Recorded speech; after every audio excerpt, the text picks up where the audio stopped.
Well, good afternoon, everyone. Thanks so much for being here. I'm going to get us started. My name is Sarah Dingy. I'm a program manager at the Social Innovation Forum.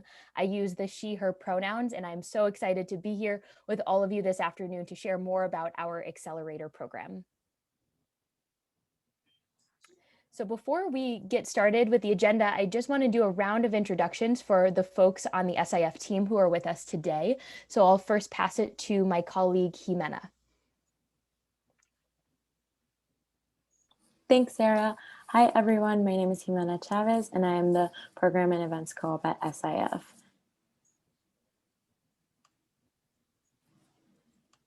Hi, everybody. My name is Neka, and I'm a program intern at SIF. Good afternoon, everyone. I'm Tanya Inwald, Director of Programs at the Social Innovation Forum. Excited to be here, and I'm going to pass it to Anissa. Thank you, Tanya. My name is Anissa, and I'm a program intern for SIF this summer. I'll pass it to Carolyn. Hi, everyone. I'm Carolyn Shaughnessy. I am the Director of Network Engagement at the Social Innovation Forum, and I will pass it to Lenny. Hi, everyone. I'm Lenny Tejeda, and I'm a program intern this summer for the Social Innovation Forum. Great. Thanks so much, team. So with that, I'm going to move us to our agenda for this afternoon together. So first, we'll spend a little bit of time sharing about the Social Innovation Forum, our organization, and then we'll dig into specifically the Social Innovator Accelerator program. You'll then have an opportunity to meet a previous innovator, and then we will go into sharing a little bit more about the application and selection overview. We'll then hold some time for some Q&A and frequently asked questions. Perfect. Thanks so much, Sarah. And also just want to share quickly that we're recording this session, and also we will be sharing the deck with everybody after today. So if you missed something, no worries. You'll be able to review the information. So welcome again. My name is Tanya. I'm the Director of Programs at SIF. I'll share a little bit about the Social Innovation Forum with you before we jump into more details about the Accelerator program. So the mission of the Social Innovation Forum is to create positive social change in Greater Boston and beyond, actually, because we've been working in other areas such as New Bedford and Worcester and Lowell. And our work is focused on engaging leaders, strengthening organizations, and building networks. And we've been, SIF has been around for more than 17 years. First started as a program for the cause and has been an independent nonprofit for the last 6 years. This is our model graphic where you can see that we're kind of in the middle between the green and purple sides of our model graphic. On the green side, we have investors and supporters. So these are folks who have resources or connections and are interested in learning about particular social issue areas, particular nonprofit organizations that are tackling those social issues, and they want to get involved, learn more, and also find ways to support the nonprofit organizations that are doing this amazing work. And on the purple side, you see that these are our innovators and entrepreneurs, so nonprofit organizations that are part of our programs. And SIF offers a wide range of support to folks on the purple side that's focused on capacity building, in expanding networks, raising visibility of the work of nonprofit organizations. And we'll talk a little bit more about a range of different programs that we offer. And SIF is in the middle, so we often bring folks together so they can learn from each other, they can get to know each other and find ways to collaborate and work together. In the next slide, you can see there's just a snapshot of the programs that we run at SIF. So today we're here for the Social Innovator Accelerator, which is our flagship program, but we also run other programs such as capacity camps, the alumni support. So all of the social innovators that kind of graduate from the accelerator after 24 months, they join our alumni program. And right now we have more than 100 nonprofits, over 100 nonprofit organizations that are part of the alumni support, and they get access to various opportunities, such as workshops, series of workshops. We're actually thinking of piloting our Accelerate 2.0 program, etc. And we also run a co-working space, which is a little bit of a distant memory because I personally haven't been in the office for a while, but we actually have a bunch of our co-working nonprofit members coming back to the office. And on the green side, as you can see, we also have a range of different programs that we run, and Carolyn actually kind of leads that work. We engage funders and supporters in vetting social impact organizations. We have a lot of opportunities for them to network with each other and with nonprofit organizations. They participate as volunteers. We hold various learning sessions and various events as well, both in person and virtual. And this is just also an overview kind of our green side in terms of the size of our funder and supporter community. You can see that we have a lot of funders in our network. When before COVID, we had a lot of events where folks would come together and learn from each other and learn together. And we kind of continued that with a remote world as well, but been able to have as many events as we had before. And also, as you can see, we engage a lot of different volunteers. We also partner with many in-kind folks who offer services to our innovators pro bono, just kind of work towards expanding the funder community as well. And on the next slide, this is some of our key funders and in-kind partners as well. Our innovators have access to our in-kind partners, so if folks have questions around legal pieces or data analysis or fundraising, we have folks in our network who work with our innovators throughout the years, and we'll talk a little bit more about that further in the session today. But with that, I think I'm going to pass it back to Sarah so she can walk us through the accelerator piece. Thanks so much. So SIF's Social Innovator Accelerator program is our flagship program that we have been running for over 17 years now.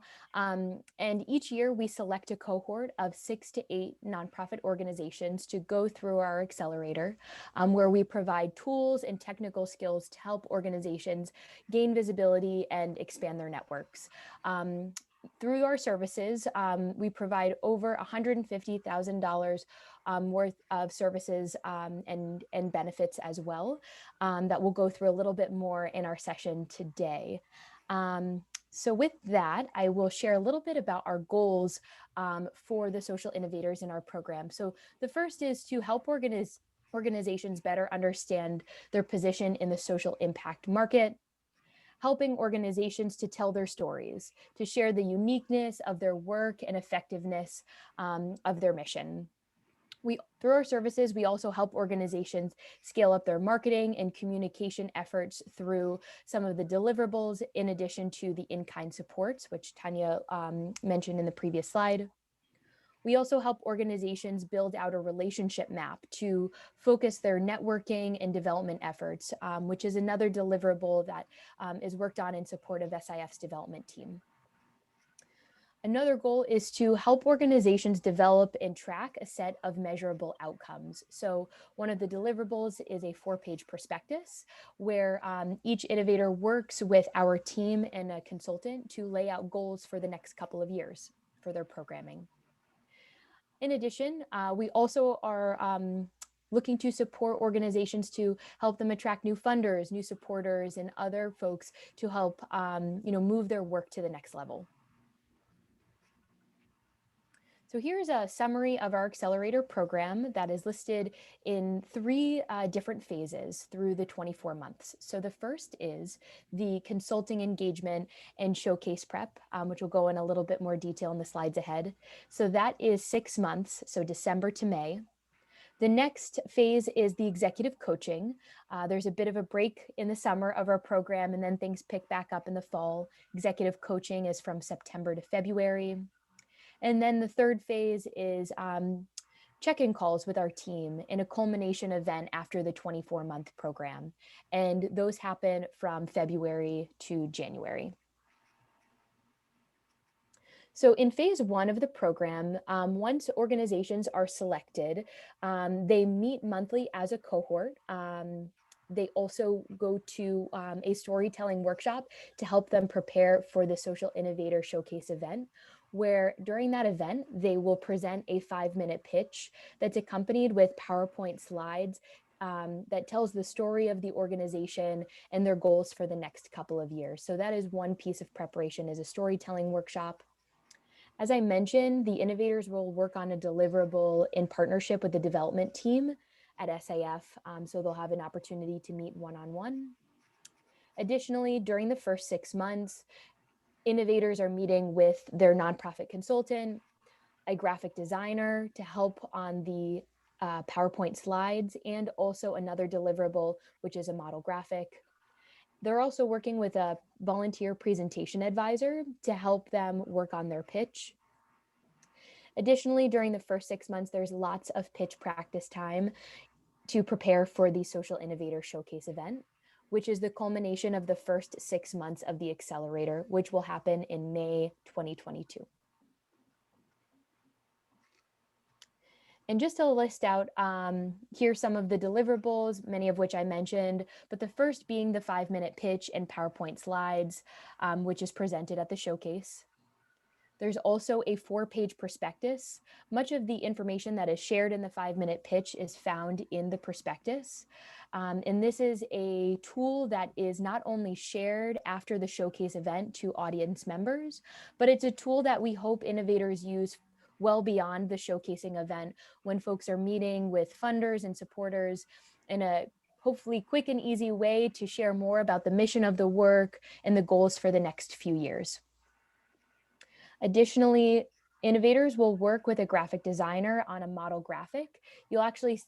We'll have seen in previous slides SIF's own model graphic, those gears moving together, which helps us tell our story. So each innovator will work with a graphic designer to create their own model graphic, which will be used in the PowerPoint that's presented at Showcase with that 5-minute pitch, in addition to it being put in the prospectus as well. And of course, it's a tool that can be used in social media, on folks' websites, etc. And additionally, that 4th deliverable is the relationship map. It's just a tool to illustrate past, current, and potential funders and in-kind partners. Again, working in partnership with SIF's development team on this. And it's a tool to help invite folks to the showcase event, which I realize I didn't mention, but it's an event that brings together over 350 funders, investors, government leaders who are all interested in hearing about local nonprofits and ways in which they can support. So moving forward to phase 2 of the accelerator is our executive coaching piece. So each of the lead innovators are matched with an executive coach, in addition to 1 or 2 other teammates if they are interested in engaging in executive coaching as well. Again, the executive coaching component is from September to February, and the time commitment during this phase 2 is 3 to 5 hours per week. During this time is when we'll really kick off the quarterly check-in calls, and there'll be more opportunities for showcasing, and each innovator will also have what we call a social issue talk event as well during this phase 2 time. Some of the deliverables and services are, of course, the executive coaching and the in-kind services that folks can engage with during that time. And phase 3, but not last, is our quarterly check-in calls and the closing event. So it's a lighter time commitment during phase 3, 4 hours per month, February to January. Again, continuation of the check-in calls, and there will be a closing event. Deliverables include continue access to the in-kind services and a 2-page progress report, which, more TBD on some of the details there. But the reason why I say this is not the last is because innovators that go through our accelerator program after the 2 years enter our what we call forever portfolio of alumni support. So our alumni network, includes various levels of support. So our light engagement includes skill building workshops, cohort and community roundtables, mentor office hours. Medium level support is more workshops and more opportunities for executive coaching. And the deep level of support is we are looking to build out an accelerator 2.0. So more details coming soon there. But our other Senior Program Manager Jenna Knackle frequently communicates every other week with our alumni network, sharing lots of various opportunities to continue engagement and various levels of support. And we also want to highlight our accelerator effectiveness. So 100% of social innovators have said that they would recommend this program. 94% have found the program extremely useful or useful for the following: improving the organization's ability to communicate their work externally, confidence in representing the organization, building up leadership skills, and also promoting personal and professional growth. And 88% of social innovators still apply what they've learned through the program on a weekly or monthly basis. And here's just a snapshot of some of the innovator organizations who have gone through our program over the years. We have over 100 nonprofit organizations who have gone through the accelerator. And below, you'll see our 2021 cohort of innovators. So it would be wonderful to bring up a previous innovator at this time who can share more about the experience. So we have Renee Boynton-Jarrett, founding director of the Vital Village Network, who is here with us today to share a little bit more about what it was like to go through the selection process, what it has been like to engage in the accelerator, and then we'll open it up for questions from the audience if folks have specific questions for Renee. So I'll stop sharing my screen so we can all see each other, but welcome, Renee. Thank you all so much. It's great to see everyone, and thanks for joining this accelerator info session. It is something I wish I had done earlier in my process. So I am going to speak to you pretty honestly, and I'm actually going to set a little timer for myself so I don't run over. And I'll speak to you pretty honestly about my experience with the amazing Social Innovation Fund. And the first thing that I'd like to say about the selection process is persistence pays off, and the selection process is not just about the Social Innovation Forum, it is about the Social Innovation Forum's network. So we applied multiple times to the Social Innovation Forum. Every time we applied, we met amazing people. We had the opportunity to have our work reviewed and interesting questions asked by people who are philanthropists, who are interested in social innovation, who are advisors, who had important and valuable feedback and advice to share. So every year we applied, our social network grew. Our relationships grew, and these relationships have continued over time. There are people who we met through the interview process who we didn't have a relationship with or funding from or other things like that, who years later are familiar with our work not because we were awarded that year, but because we were part of the process. So I would say to look beyond the cohort acceptance and think of the entire experience as meaningful, as useful, and as part of what the Social Innovation Forum really helps you learn how to do. There were a couple of things we really needed to learn how to do. We needed to learn how to engage with funders better. We needed to learn how to build relationships and expand our network and diversify the advice, the expertise, the feedback, the professional development, all of those features that we were tapping into. And so what you can learn through the process and through the networks and the relationships you make with alumni cohorts, with your current cohort, and through the interview process is it's actually really multiplying connections. So I was surprised and excited by that, but I would encourage you to actually look at that as like right? That's actually a big piece of it. So I wish I had approached that process with that in mind and just understanding the value of building relationships over time and through the process. You know, the 2020 cycle was an amazing time for us to be selected because, you know, the pandemic changed everything. And in the midst of such incredible change, it was nice to be in a cohort of peers who were also facing similar uncertainties. There were people I had to talk about that a lot sooner and in real time than others did. The other great thing is that through Social Innovation Forum, we have access to numerous consultants to help you think about human resources. So that's, how do you think about staff wellness? How do you think about hiring? How do you think about virtual onboarding? To help you think about board development, fundraising strategies, things that were dramatically changing, branding, messaging, communications.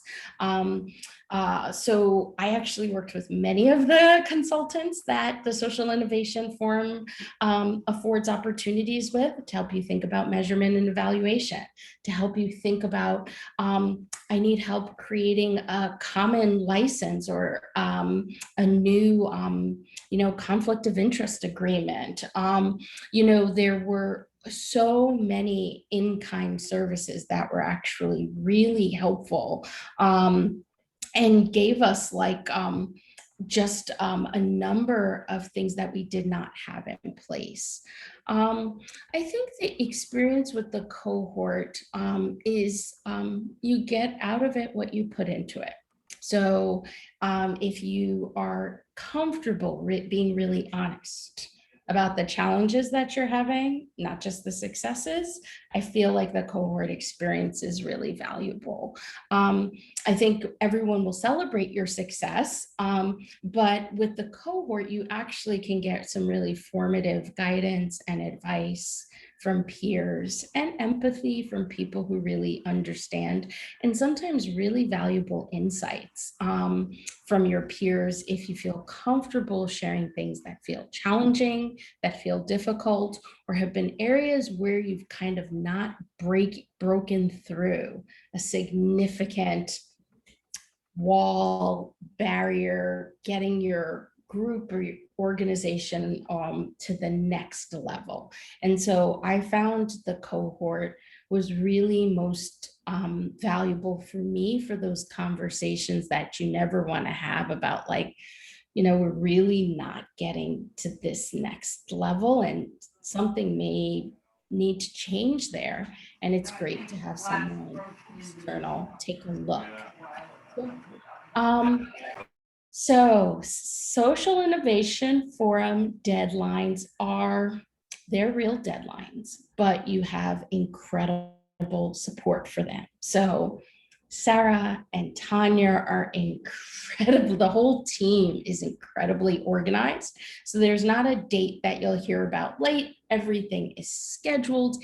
Even during the pandemic with transitions to virtual, our schedule was really robust and scheduled well in advance with a lot of agreement around times that worked for everyone. And so you don't have, it is an intense schedule. You do have to show up for your commitments, but you do have support and it is outlined in advance.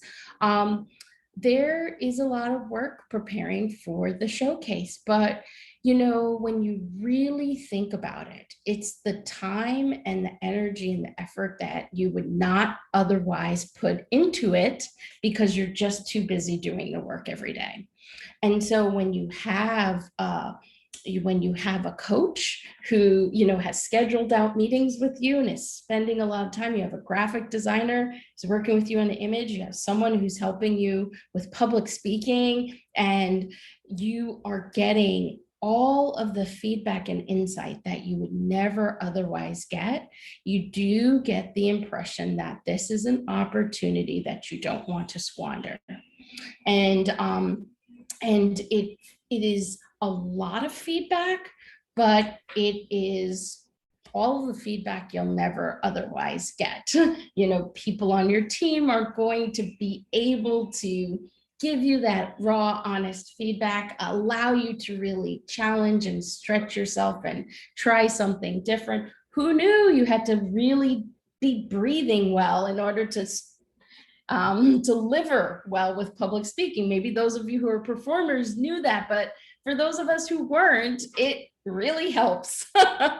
And I think the experience of working with a consultant is maybe different. So for me, I hadn't worked with consultants often. And I think for me and many of my peers in my cohort, you can feel a little closed, standoffish, protective, not really wanting to let your guard down. It can definitely be a different way of working, but I do think that a consultant can't really help you if you're really guarded about the weaknesses and if you're really guarded about the challenges. It's just, they can only help you so much with the things that are awesome. And the other thing I would share is that it's really important to understand your model, to understand your organization, and to have like kind of a real sense of where you would like it to go so you can communicate clearly with your consultants. And I think the Social Innovation Forum team is absolutely, they will advocate for you, they will defend you, they will back you up. If something in a consultant relationship, you don't like the graphic or you're not sure about the advice that's shared, they will help support you and help you navigate that situation. And Tanya has done that for me, and it's really been wonderful. And that helped me grow into a better way of being clear around expectations and better communication. Those are a couple of pearls that I'd love to share with you all, and I'd love to be a part of questions. Amazing. Renee, thanks so much for your honesty and transparency and sharing about all the things you gained through the accelerator process. So appreciate you being here.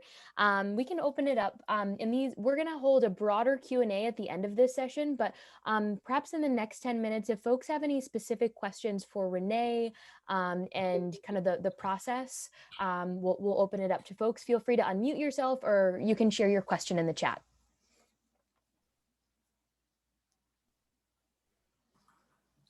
Thank you so much, Renee, for taking the time to share your experience. I'm Jonathan Allen. I'm one of the co-founders of Leadership Brainery. Thank you, Sarah and Tanya, as well, for your leadership and the work you all are doing with SIF. I want to ask about your experience as a person of color, a leader of color, navigating this program. To what extent did you feel supported? To what extent did you feel the Social Innovation Forum team was able to be responsive and intentional about navigating some of the inequities and challenges facing BIPOC communities? Oh, I think that's such a great question, Jonathan. And I feel like, the cohort takes a lot of responsibility for caring for each other. And I think for some of us, some of the challenges we had around sharing what's not working, working with a consultant, being clear and asking for what you want are really associated with intersectional identities around gender and sexuality and race, ethnicity. And so I felt like we had really honest conversations about that. We had a number of us did not feel comfortable asking for money. And the whole idea of asking for money is wrapped up with a lot of developmental experience in a racially socialized country. And so having those really honest conversations so that you could actually arrive at a place that was comfortable for you, not like defined. And so what I really love about that SIF backbone is I think that they are aware, they are sensitive, they are constantly working on strategies to improve representation and equity, and being really clear about like, here's where our expertise is, here's where the consultants come in, here's where the cohort takes responsibility, and also acknowledging like the landscape of the Commonwealth, right? And how funding works in the Commonwealth and how nonprofits work in the Commonwealth. So really was a lot of honesty and transparency about that. Thank you so much. That's so helpful. And I'm very happy to hear that.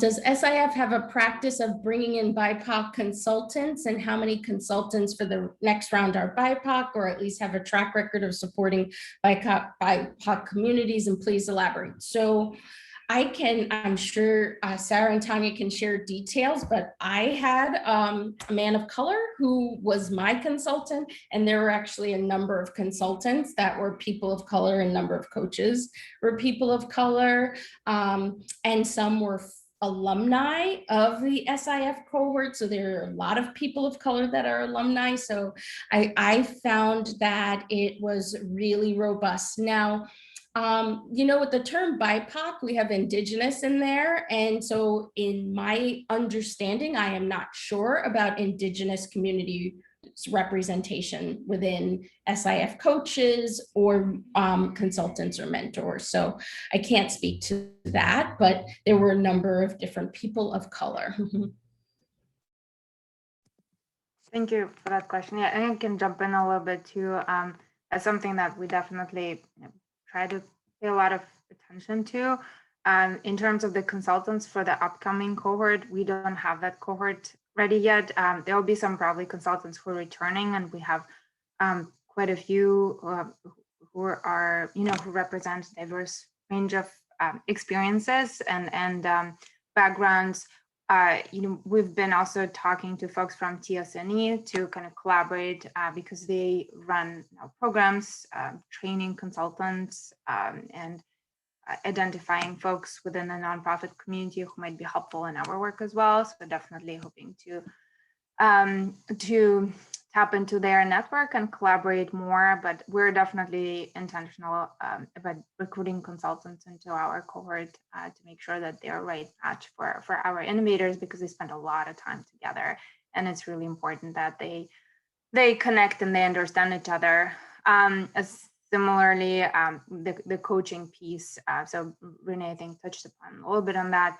There were 3 coaches who were working with Vital Village networks, and it's definitely another piece where we need to pay a lot more attention to in terms of diversifying our pool of executive coaches, which has not been particularly easy, but definitely something that we're working on. Hopefully that's helpful. If there are any more questions, jump in. I think I saw a couple of hands. Oh, go ahead. Well, I see. I'll go by the hands first. Let me let the hands go. I think Lydia was next, and then my hand went up. Thank you for, you spoke to a lot of different aspects of support and networking through the program. And I'm just wondering if you could, I know it's hard to trace exactly, but if you could speak to like 1 or 2 outcomes for your organization that you really link to, having taken advantage of these, this kind of support, that would be really helpful. Thank you so much for the question. I think it's such an important question, and it's one that I wish I had like a really clear answer to. But what I would say is that, for example, we applied, I think, 3 times for Social Innovation Forum. And the second time we applied, I had a conflict on the day of the in-person interview, but 2 members of my leadership team went, and the process of them preparing, and then the folks that they interviewed with, developed relationships with them. And so it was actually like, it was a great professional development experience, but it was also a great social network expansion experience for them as well. And so I just feel like I think had that not happened, I don't think I would be as cued in to what happens around relationship development over time, because the people they met through that interview actually remained in communication with them over time, right? And so I think the other thing to really think about is beyond the innovator, but to think about the team and ways in which opportunities can be expanded to your team. So for example, we had the opportunity to have executive coaches this year, but actually 2 other members of my leadership team got personal executive coaching as well. That's something I never could have afforded. I cannot even begin to explain. We all know there's high levels of turnovers in nonprofit, and I actually, both of those team members are heading into their 4th year with us as a small, not that old nonprofit, really senior people getting job offers from other people and staying with us. And I think the executive coaching was part of it, because it really helped to not just to empower them, but also to make, to advocate for ways in which their role could fit better and their leadership trajectory could fit better in the organization. And those are just things I wouldn't have had the ability to do. And so I really see so there are 2 things that I'd love to express. One around funding and the Social Innovation Forum. You get out what you put in. So I would think about it in terms of longevity, just like everything else. It is not going to be 1 year, 1 pitch, and all of these, all of this funding. It's actually developing relationships over the next couple of years that, you know, people will know your organization and know your team members and keep it in mind. And then when you're not soliciting anything is when someone invites you or thinks of you or has you come that way. Sorry, I'm just going on and on and on. So Sarah, please feel free to, you know, when you need to. No, Renee, thank you so much. And Lydia, thanks for that question. Hello. Hi. Hi, everyone. I'm Dee Farai Williams. I'm the program director with Dudley Street Neighborhood Initiatives, very old organization. However, I am new. I am new to the organization. So I had a couple of questions there. It kind of 3-pronged. You did already answer some of it. The first question was if you could speak about the team experience, right? So there is this concept of the innovator themselves, but how did you manage having these resources and have them impact the full team? And you just spoke to some of that. And I wanted to understand, what is the capacity of your team? How many people are on your team? And then 2 things, what is the kind of transformative nature of having worked with SIF in terms of your own culture, internal culture with your team and organization? How might you name that? And what are some of the, if you could name one thing as an embodied leadership quality that you got from going through the program, what might that be? So I know that there are several baked in. You don't feel like you have to answer all of them, but these are the questions that are running through my mind. So when we, so first I'll just say there probably would be no Vital Village without DSNI. So we'll talk about that story way back, but I've spent many, many happy years at a round table at DSNI. And it's just was a wonderful, wonderful partner when we were launching. And at that time, there was the Dudley Children Thrive initiative as a promise neighborhood. And so really, really exciting. And another cool thing, Chris Jones, one of the former executives, is running for governor of Arkansas. Anyway, sidebar. Anyhow, very, very cool organization. And I look forward to meeting you and getting a chance to know you better. When we applied for Social Innovation Forum in the year we were awarded, I think we had 7 full-time staff. We now have 12 full-time staff, and we have several part-time staff. And we have between 3 and 4 AmeriCorps Vista members. So when we when we first applied, I mean, we launched in terms of the idea around Vital Village in January of 2011. So we're just 10 years old now. And we didn't have our first grant for strategic planning until 2013. So 2 years later, and that was when we were able to like hire the first full-time person. So that's just a window into our trajectory, but we were tiny and now we're a tiny bit bigger. Could I ask, would you contribute some of that growth to some of the things that you learned with SIF?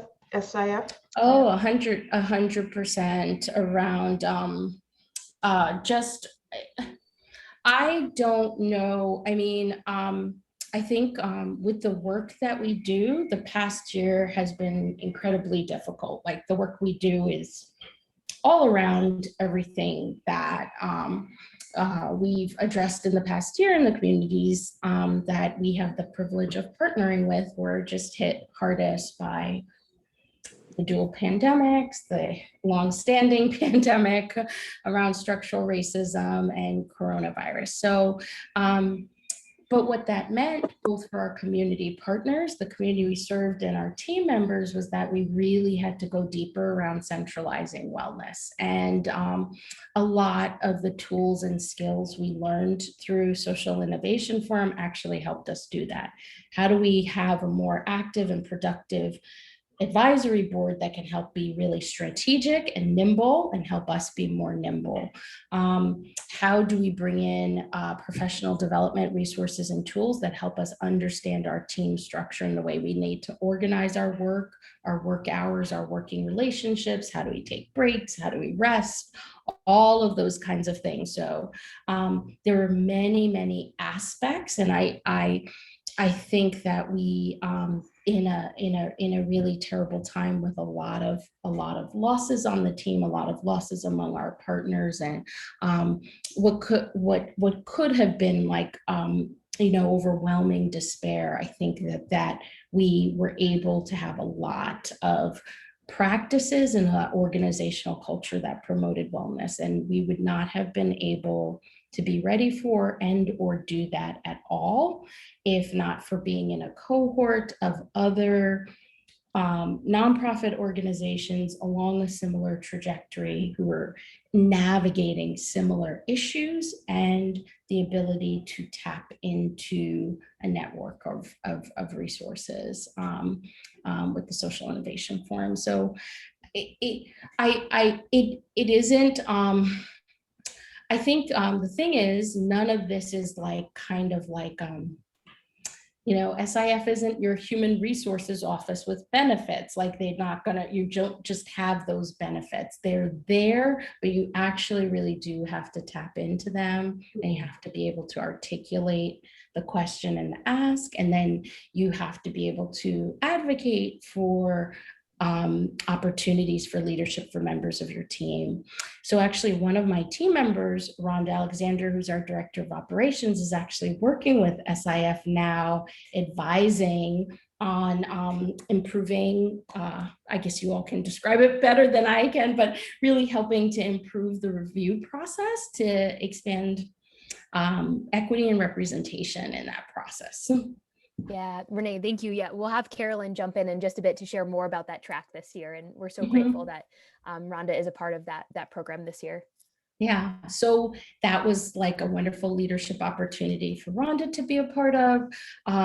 We were able to connect and have other team members apply for other accelerators. So the YW had a new accelerator that a team member got into. Another team member is in the Emerging Leaders Program, or the Institute for Nonprofit Practices Fellowship Program. So, really, we don't have a budget for lots of professional development, for expensive programs and all of those types of things. So being able to tap into other forms of capital has been really, really helpful for us, keeping really talented and gifted members of the team. Thank you. Thank you. You answered just about everything. The last thing is, what would you say you now embody as a leader, having gone through this program? I would say I would say it's made me more, I think it's made me more humble. I think they're really, really, I mean, you know, being a leader over this past couple of years, I don't want to get too far into politics, but, you know, while children are being separated from their parents at the border, while we have really egregious incidents of police violence and brutality happening to very small children all the way up, you know, leadership comes with a lot of responsibility. And so I think it's really humbling to be a leader or to be identified as a leader in these times, but it doesn't, those challenges don't mean you should not work at being a better leader and work at being a more collaborative leader and work at the accountability and responsibility. So in many ways, I think what I have learned is, you know, asking for help is not weakness. It's actually like part of your responsibility as a leader. You know, really owning some of the things that you don't know or don't have in your repertoire and really understanding ways to distribute leadership or to tap into other resources.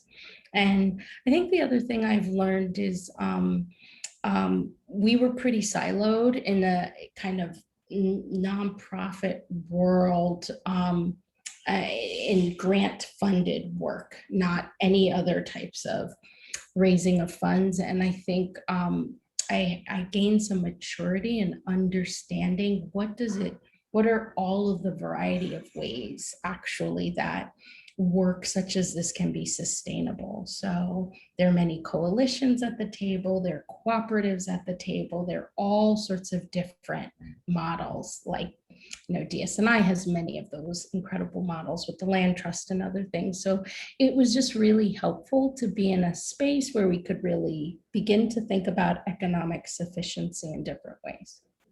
I really appreciate that. So we're at a place where the new, the evolving, right? The vision, where's the vision and where are we heading now? So thank you so much. Thank you. Thank you so much for your question. We are at time, Renee. Thank you so much. We do have a bit more in our agenda for today. So if folks do have more questions for Renee, Renee, I don't know how long you'll be on. Yeah, I'm just maybe telling Joy to email me. Yes, perfect. That's what I was just going to suggest. And I'll share my email address as well. That would be amazing. Thank you so much, Renee. It's been so wonderful to partner with you this past year and a half, and so grateful for you making the time today in your busy schedule to share about your experience and just being so transparent in the process. And thank you all for the really important questions today. So with that, Renee, thank you so much. And I think I'll move us forward into today's presentation. Thank you.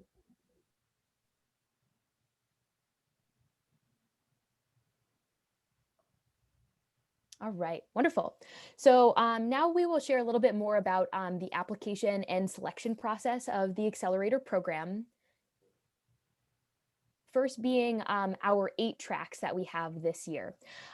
So we have a variety of different topics ranging from social capital to community approaches to advancing racial justice, supporting communities affected by HIV/AIDS, pathways to intergenerational wealth in BIPOC communities, career exploration for youth through civic engagement, another track supporting women and girls in addressing health and wellness inequities, another focused on work-based learning and mentorship opportunities for young people.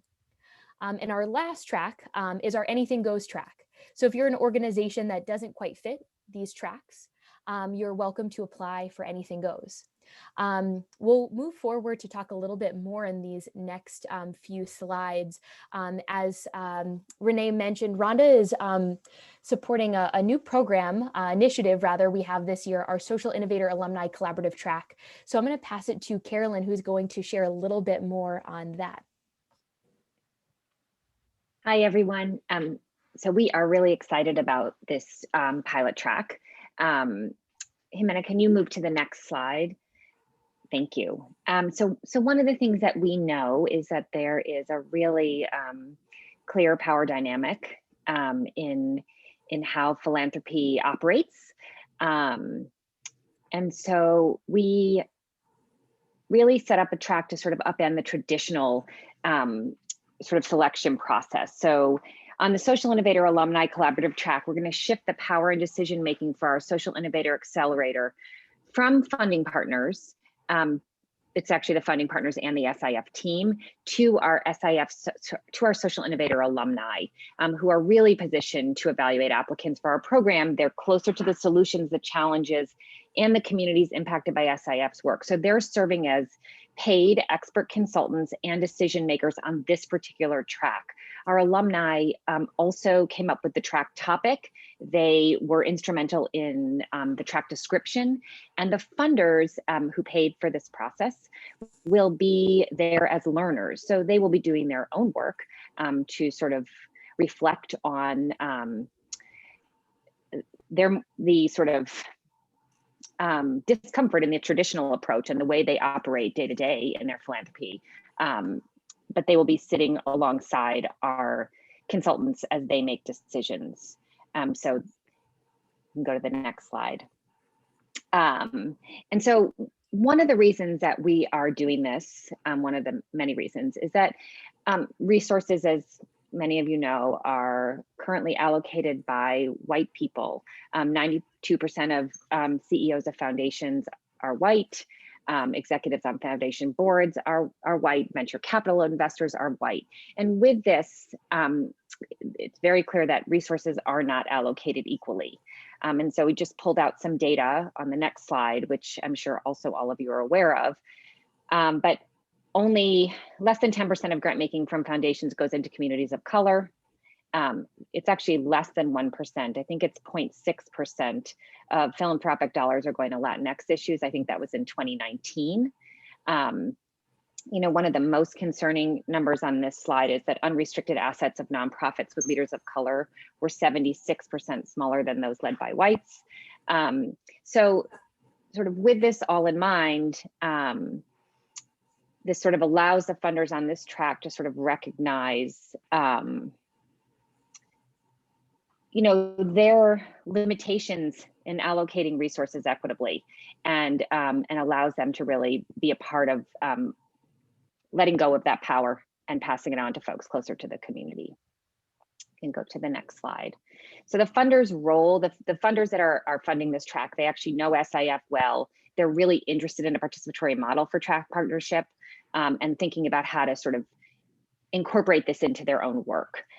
Their primary roles on the track are learning from the decisions and reasoning of the Social Innovator alumni, and the sector learning. They'll learn about the issue area similar to our other tracks. And then we are asking them to also share their learning with other funders. We'll have an event at the end of this process to really talk and think about how it can change their own approach to funding. Next slide, Jimena. So the consultants are 6 staff representatives from past innovator organizations whose mission is aligned with the track topic, and they're familiar with the accelerator. So they have deep personal and professional ties to the communities and issues they're working on. They are paid a full consulting fee for their time. Their primary role is decision making. So they're using their deep understanding of the topic area and the nonprofit landscape to direct the track description and the criteria, and then serve as decision makers at each step of the evaluation process. And then they're going to share their knowledge about the issue area, the broader sector, with the SIF team and track funders at key moments in the defining and evaluation process. Go on to the next slide. So just to be fully transparent, the track partners are on the right: the Becker Family Foundation, Catherine Gross, Suzanne Offit, and Tony Howland. So they are, Catherine Gross and Tony Howland are both SIF board members, and then the Becker family and Suzanne Offit are both long-term SIF partners. And then our philanthropy consultants, many of you might know, Franklin Peralta from English for New Bostonians, Sherry Kraft from Smart from the Start, Marquise Victor from Elevated Thought up in Lawrence, Rhonda Alexander from Vital Village, and Bjorn Gigney from Beat the Streets New England, and then Karthik Subramanian from Company One Theater are our decision makers on that track. So So the Social Innovation Forum has a lot of goals for our own learning.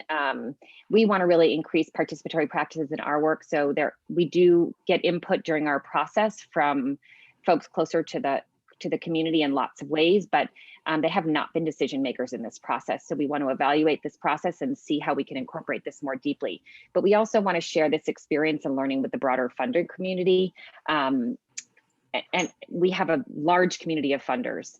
And so we really want them to sort of hear and understand the impact of different voices and different decision makers in this work. So we have lots of goals for this process and we're really excited about it. We'll be sharing out as we go. We want to be as transparent as possible. But if folks have questions, I'm sure we can ask them at the Q&A point. Okay. Great. Carolyn, thanks so much. Really appreciate you walking us through the expectations for this pilot initiative this year. So, and again, yeah, we'll hold some time during the Q&A if folks have specific questions about that track and our approach this year. So with that, I'll move us forward to some of the guidelines for being selected. So first, we're looking for organizations that fit some of the key characteristics within the track. So those key characteristics can be found at the end of our track description, which can be found on our website in the applicant guide. Unless you're planning to apply on the Anything Goes. Again, that is a track for organizations that are not a fit for the other 7. Another requirement we're looking for is organizations that are a 501c3 or use a fiscal agent. We're looking for groups primarily working in the greater Boston area.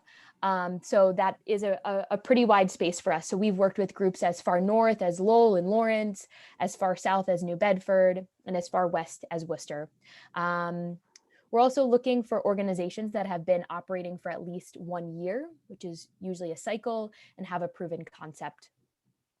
Additionally, we're looking for organizations that have an annual operating budget of $100,000 and $2 million, unless you are applying for the Advancing Racial Justice track that does have a smaller budget requirement that is between $100,000 and $1 million. Additionally, we're looking for groups that have a minimum staffing of 1.5 paid full-time equivalent staff. And that could be a combination of 1 full-time and 1 part-time or 3 part-time. And additionally, we're looking for groups that are at an inflection point in their growth or development. So really groups that are ready, as you know, Renee shared, who are ready to take their work to the next level, who are open to, getting some feedback from different groups who may share, different ideas and approaches to, as I shared, bring their work to a new level. I do want to share that we are open to programs within organizations on the 7 tracks that are not on the Anything Goes. Anything Goes, that particular track, we're just accepting organizations of just organizations, not programs. So just something to flag. All of these small details are within our applicant guide, which will be attached in the follow-up email and are on our website. But if folks have any questions, our team is very available. You can catch us on email or phone. We're happy to answer any questions you might have about our guidelines and requirements. So moving us along here, I just want to share what our 6-month selection process looks like. So we launched earlier in June. We have first round applications. We actually extended our deadline. So if folks haven't seen that in our emails, we extended the first round application deadline to July 16th. Between the month of July and August, our team and our track partners, which are the funders on each of the tracks, will review the applications to determine if groups fit the basic requirements, if they're a fit for the track, and we'll let folks know if they've moved forward to the second round. So we'll issue those invitations the week of August 16th. From there, folks will have about a month to complete the second round application, which will be due on September 13th. And later on in the fall, our team will review the applications along with the track partners and an evaluation committee on each track to select a group of 3 finalists who will move forward to the final round. During the final round, we will meet with finalists for what we're calling this year informational site visits, which may be in person or online, depending upon safety at the fall time. Come the beginning of December and end of November, early December, we will select our cohort of innovators. So just want to highlight some numbers at the bottom. So last year we had 6 tracks. We had 103 first round applications come in across those 6 tracks. We cut the pool roughly in half to move forward to second round.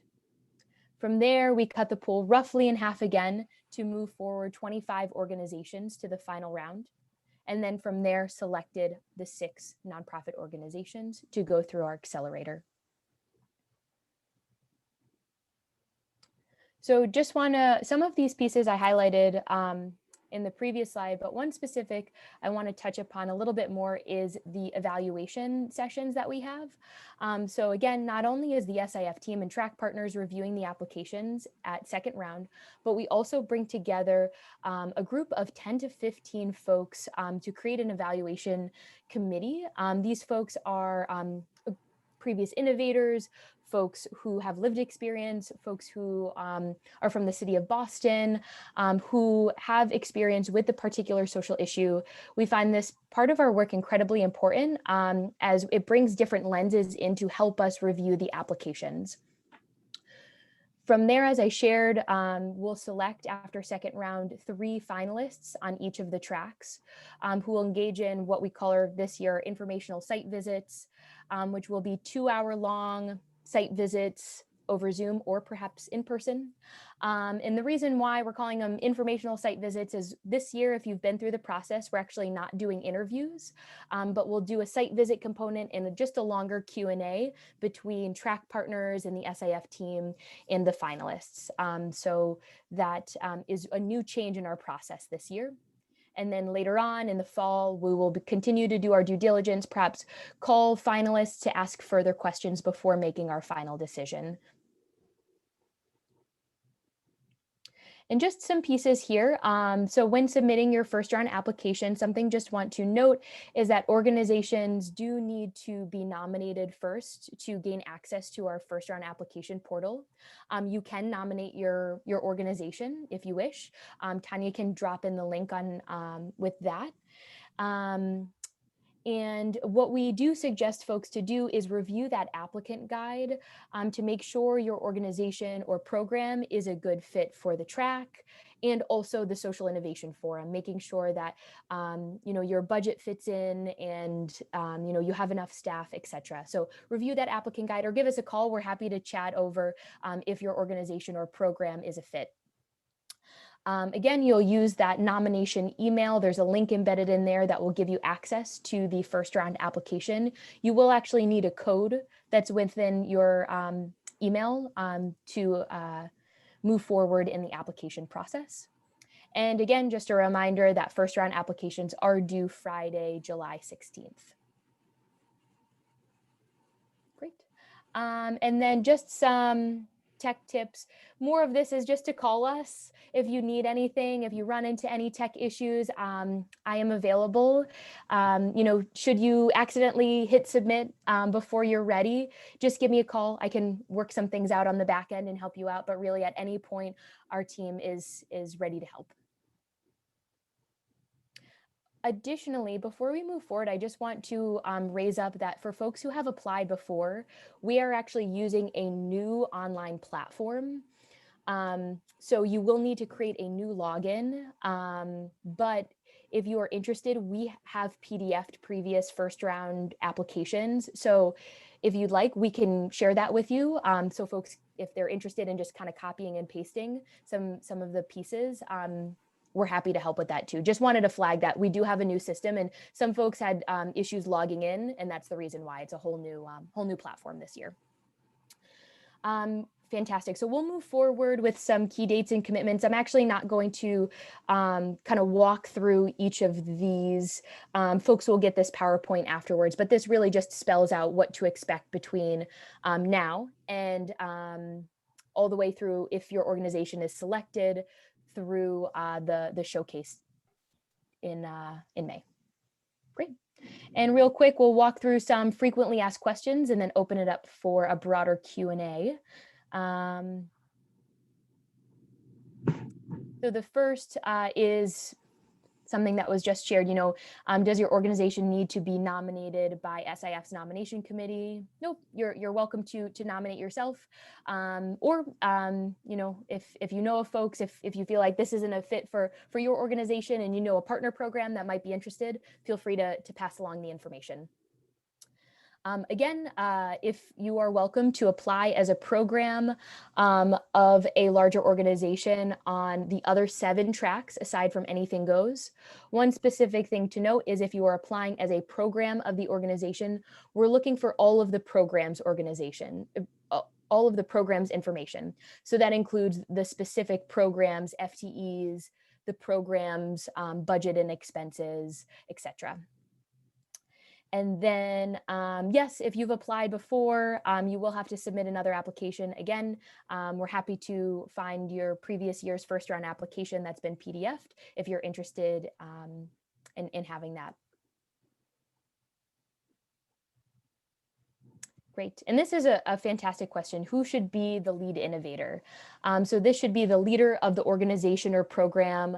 This person will be the most involved in the accelerator. They're going to be the person that will be sharing the pitch at the showcase, making a lot of the decisions through the first 6 months of the program when it comes to all of those deliverables that were mentioned. And something to highlight, during those first 6 months, the time requirement is 6 to 8 hours per week. So just something to make sure folks know that whomever would take that lead innovator position, that those would be the time requirements, which are just listed in this next bullet. So I've already covered it. Wonderful. So I think, Jimena, what we could do is stop sharing the screen. And for the next 20 or so minutes, I think we can open it up for broader Q&A for folks in the audience. We'll also have someone from our team answering questions via the chat as well.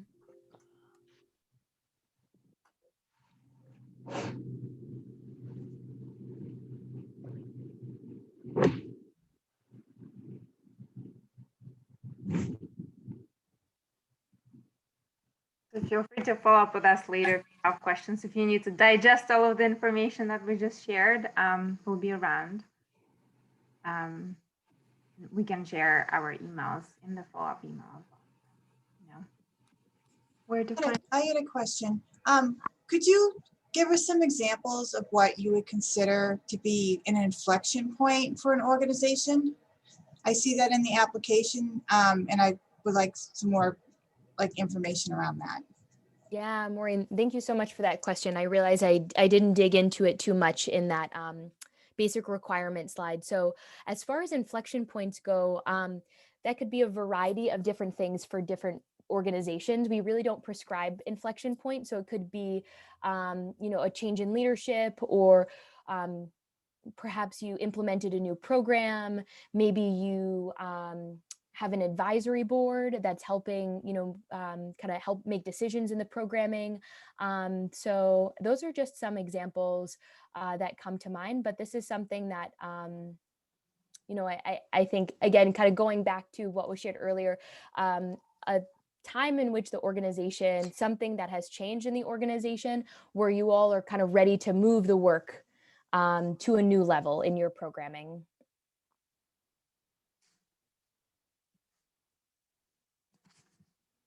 Thanks. Marvin, do you have a question? Yeah. So who in the organization do you expect to be engaged in this? Is it staff and board, or is there a limit, or what's sort of, who can be engaged in, I guess is the question.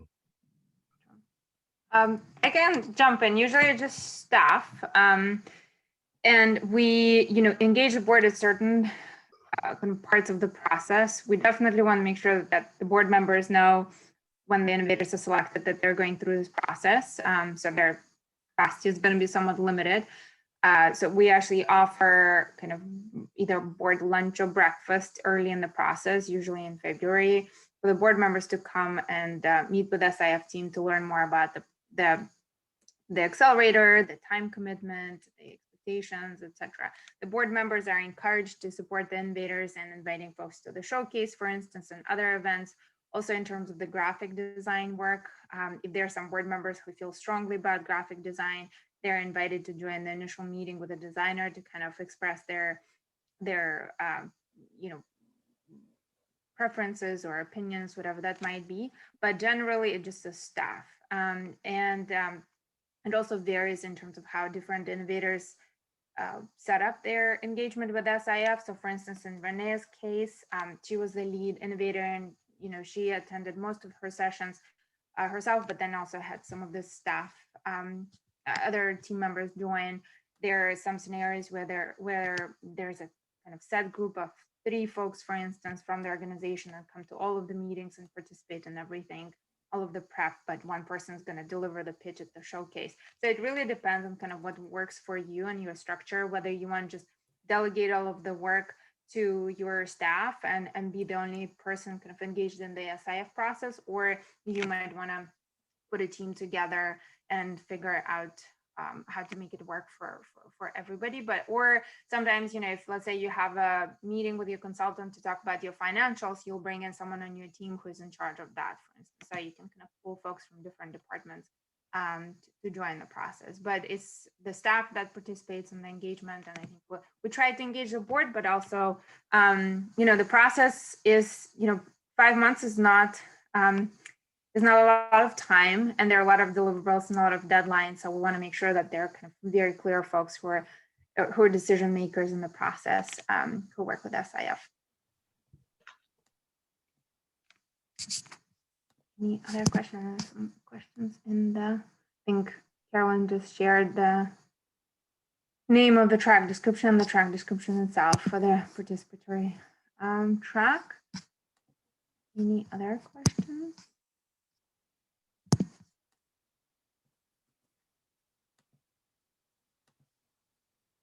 Tanya, did you answer the question if an organization with a lot of transition should be applying for this opportunity? Did I miss that? I didn't see that, sorry.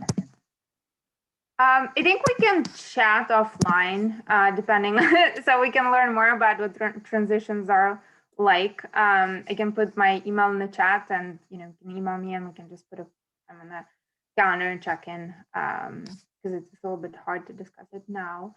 So I'll do that. And then there's also a question about the co-directors, and yes, we had multiple situations where we had co-directors. So Veterans Legal Services, for instance, I don't know if you're familiar with them, they have co-directors, and one of them presented at the showcase, but they worked very collaboratively during the SIF engagement. Sorry, we just worked with Neighbor to Neighbor. They have 2 co-directors, so they also kind of split up the roles in terms of, one person was presenting at the showcase, but the other person was very much involved in the process as well. We worked with Y2Y that also had co-directors. Break Time technically had co-directors, co-founders. So many situations where we worked with co-directors. In fact, as part of our alumni work for the workshops that we offer as part of the alumni program, we kind of get information from our alumni organizations and our alumni council in terms of what's of interest. And the kind of co-directorship piece came up as one of the topics where folks actually wanted to see if we could have some workshops around best practices and guidelines on that setup. So definitely a lot of innovators in our network who had that setup. Oh, it's hard to hear me. Okay. I'll try to be closer to the computer. Thanks, Tanya. Any other questions?